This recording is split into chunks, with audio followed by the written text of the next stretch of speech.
ปุ๊บก็หล่นเลยหมวกกันน็อกหล่นอันตรงนี้อันนึง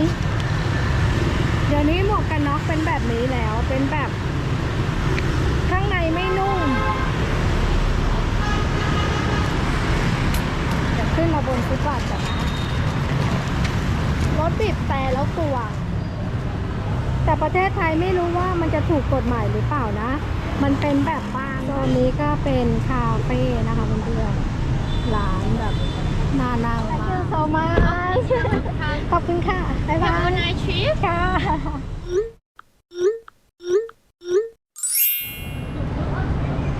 สวัสดีค่ะเพื่อนๆตอนนี้เพชรอยู่ที่กลางเมืองฮานอยนะคะประเทศเวียดนามค่ะตอนนี้ยืนอยู่คิดว่าใจกลางเมืองของฮานอยเลยค่ะที่เป็นโมเดิร์นเป็นโซนที่คุณภาพชีวิตคิดว่าดีกว่าค่ะเพื่อนๆดูตรงหน้าของเรานะคะเป็นสี่แยกไฟแดงตรงหน้าเลยก็เป็นออฟฟิศโลวินโดว์นะคะเพื่อนๆดูทันสมัยนะคะสะพานขวามือนี่เป็นสะพานยกระดับให้รถข้ามแยกนี้เลยค่ะส่วนใหญ่การข้ามถนนของเวียดนามนะคะจะให้ข้ามกลางถนนหรือไม่ก็ทำลงไปใต้ดินค่ะเราจึงจะไม่ค่อยเห็นสะพานลอยไม่เห็นเลยบนถนนของเวียดนามเราเดินไปด้วยกันเลยตอนนี้ยืนอยู่ที่ห้างแห่งนี้นะคะเป็นโซนหน้าสตาร์บัคชื่อห้างเป็นห้างวินดอมเซ็นเตอร์ค่ะตรงนี้ถือว่าเป็นจุดกลางเมืองที่แนะนำนะคะสำหรับเพื่อนๆที่จะมาฮานอยครั้งแรกโซนนี้ข้างทางก็จะเห็นว่ามีร้านช้อปปิ้งมากมายเลยสินค้าร้านค้าเป็นร้านช้อปปิ้งสะดวกสบายมีห้างสรรพสินค้าไปค่ะเดี๋ยวเราไปทัวร์คุณภาพชีวิตของโซนเมืองใหม่ของฮานอยกันค่ะไปด้วยกันเลยถนนเส้นนี้มีจักรยานให้เช่าด้วยค่ะเพื่อนๆก็วันนี้ฉายเดี่ยวค่ะเพื่อนๆเดินในย่านโมเดิร์นสไตล์ของเมืองฮานอยแบบฉายเดี่ยวเลยเพื่อจะไปพาเพื่อนๆไปดูนะคะว่าคุณภาพชีวิตของการเดินทางการท่องเที่ยวฮานอยโซนใหม่กับฮานอยโซนเก่าเป็นยังไงโอ้เดินได้ไหมเนี่ย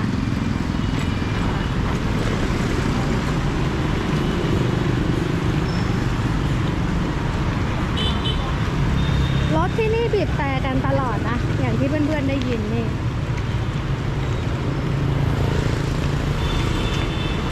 เพิ่งจะพูดไปเมื่อกี้นี่เองนะคะว่าไม่เห็นสะพานลอยด้านหน้ามีสะพานลอยแล้วหนึ่ง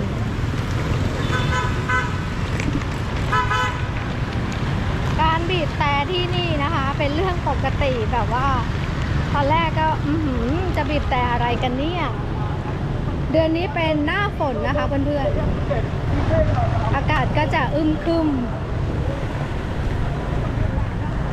สิ่งที่เห็นอย่างหนึ่งเลยก็คือ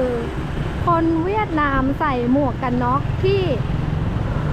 เปลี่ยนไปนะหมวกกันน็อกเชฟรูปร่างจะเป็นแบบว่า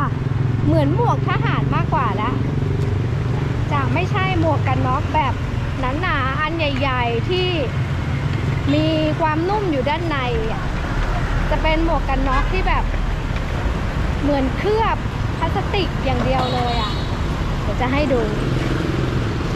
หมวกกันน็อกก็ยังเห็นบ้างนะที่คนเวียดนามปั่นจักรยานอ่ะเดี๋ยวนี้คนเวียดนามปั่นจักรยานน้อยลงใช้มอเตอร์ไซค์นี่หมวกกันน็อกพูดปุ๊บก็หล่นเลยหมวกกันน็อกหล่นอันตรงนี้อันนึงเดี๋ยวนี้หมวกกันน็อกเป็นแบบนี้แล้วเป็นแบบข้างในไม่นุ่มจะขึ้นมาบนฟุตบาทกันนะรถบีบแต่แล้วกลัวนี่คือหมวกกันน็อกรุ่นใหม่ของเวียดนามก็คือข้างในเนี่ยข้างในไม่มีอะไรเลยมีแต่ผ้าผืนเดียวที่คลุมพลาสติกไว้ ถูกกฎหมายนะ เพราะว่าเห็นคนเวียดนามใส่แบบนี้กันเยอะเลย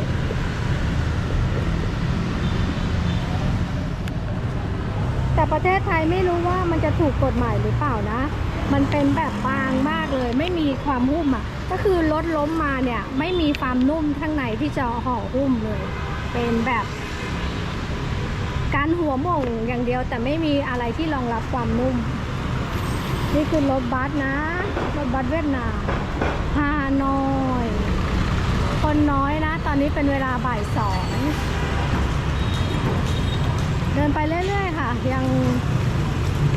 จะพาเพื่อนๆไปดูอยู่ว่าโซนนี้มันน่าอยู่หรือเปล่าคุณภาพชีวิตของนักท่องเที่ยวโซนโมเดิร์นนะโซนเมืองใหม่ของฮานอย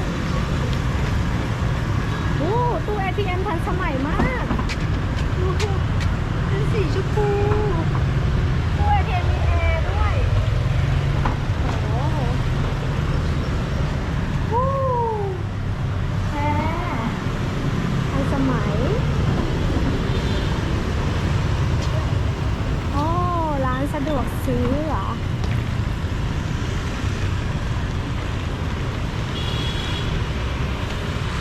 เห็นปะคนเวียดนามใส่หมวกกันแบบเหมือนหมวกทหารนะไม่ใช่หมวกกันกระแทกต่อไปแล้วน่าจะถูกกฎหมายเพราะเห็นใส่กันทุกคนเลยเกือบทุกคนแต่มันก็ดูเท่ไปแบบเดี๋ยวจะเข้าไปร้านนี้ไปซื้อของด้านใน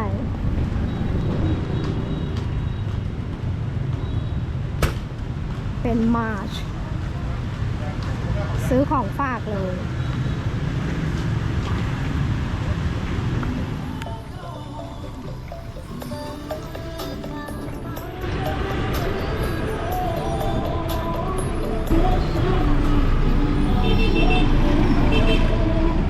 เพิ่งรู้ว่าเวียดนามทะเบียนรถมีแต่ข้างหลังนะเหมือนประเทศไทยไม่มีข้างหน้า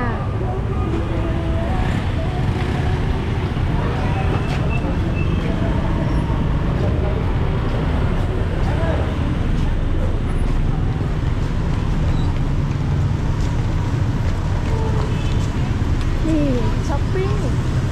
เป็นร้านขายเสื้อผ้าส่วนใหญ่เวียดนามไม่ค่อยมีห้างใหญ่ๆนะจะเป็นร้านแบบนี้ซะมากกว่าร้านขายเสื้อผ้าเอาว่าแม่ไปแล้วโอ้โหมอไซค์เริ่มเยอะขึ้นนะ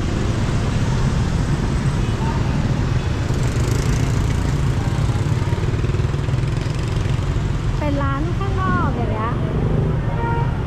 ไม่ค่อยเป็นร้านที่ห้างใหญ่ๆไม่มีห้างก็จะเป็นทรงสูงไม่ได้ทรงกว้างนะตึกจะเป็นแบบสูงขึ้นไปห้องไม่กว้าง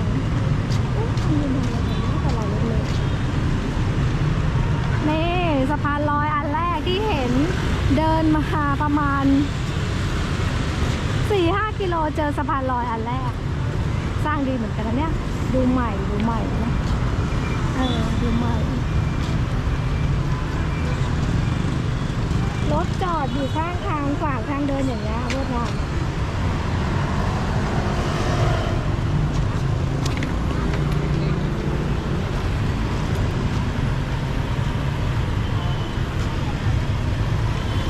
ตามเข้าไป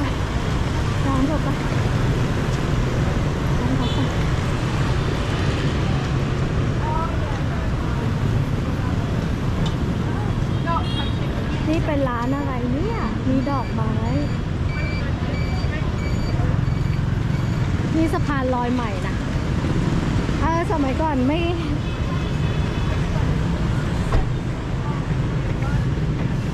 ร้านค้าฝั่งกันนู้นเห็นร้านค้าไหมคะเพื่อนๆมี KFC มีร้านค้าเล็กๆอย่างนี้มากมายอันนี้เป็นเก้าอี้สไตล์เวียดนามนะนั่งตัวเล็กๆระบายสี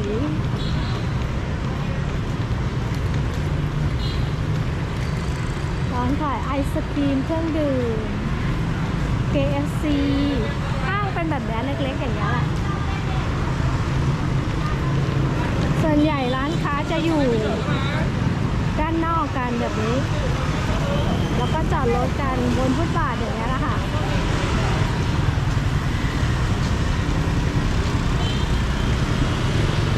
เพื่อนๆเห็นฝั่งถนนไหมคะ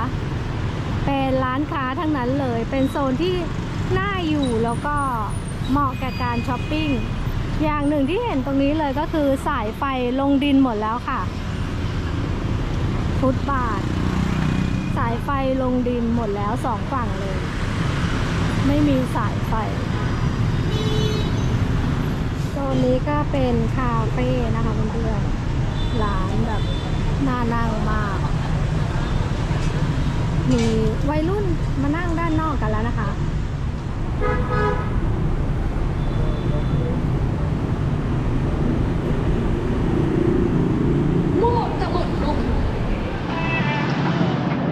เดินมาได้สักพักหนึ่งแล้วนะคะ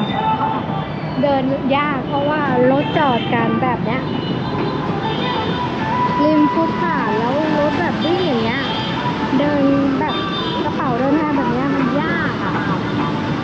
เดินมาสักพักค่ะแท็กซี่ก็ยากเพราะดูไม่ออกว่าแท็กซี่ตรงไหนว่างไม่ว่างดูไม่ออกเห็นแท็กซี่วิ่งมาอย่างเงี้ย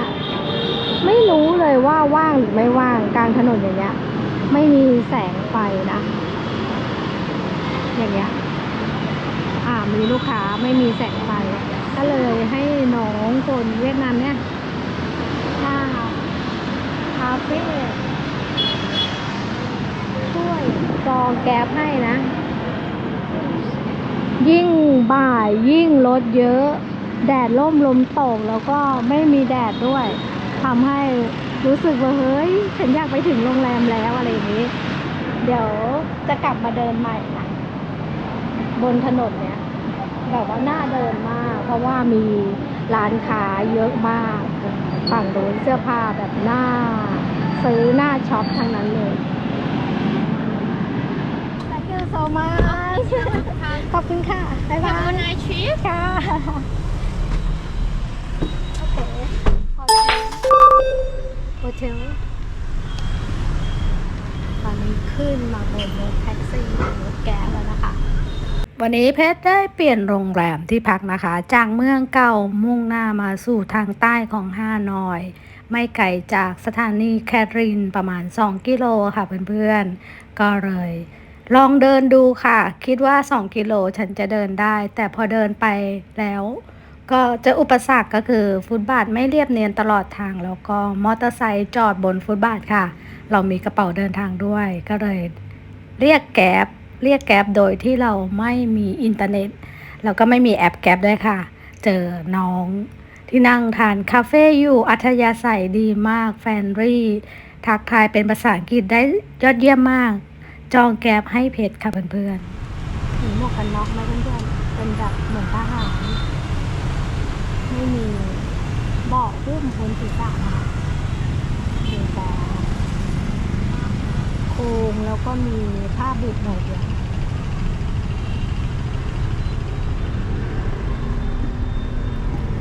2กิโลค่าแก๊สอยู่ที่แท็กซี่อยู่ที่ 41,000 กี่บาท11,000มัน14 บาท 20,000 ก็ 28,000 30,000 ก็42,000 บาท 40,000 ก็56 บาทเป็นระบบเปิดหน้าต่างนะไม่ได้เปิดแอร์เปิดหน้าต่างอุณหภูมิก็28นะแต่ว่าถ้าเราถือกระเป๋าขึ้นรถไปเนี่ยก็เหนื่อยขึ้นอยู่แต่เขาก็ไม่ได้เปิดนะ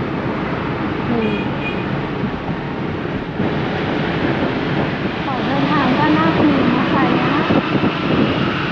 เป็นที่นิยมการใช้มอเตอร์ไซค์ที่นี่เป็นแบบห้างข้างนอกร้านข้างนอกเพราะว่าเขามีหน้าหนาวเนี่ยเขาก็เลยนิยมเปิดร้านด้านนอกไม่จำเป็นต้องสร้างห้างใหญ่นะห้างใหญ่ยังไม่เห็นนี่โมเดิร์น านอย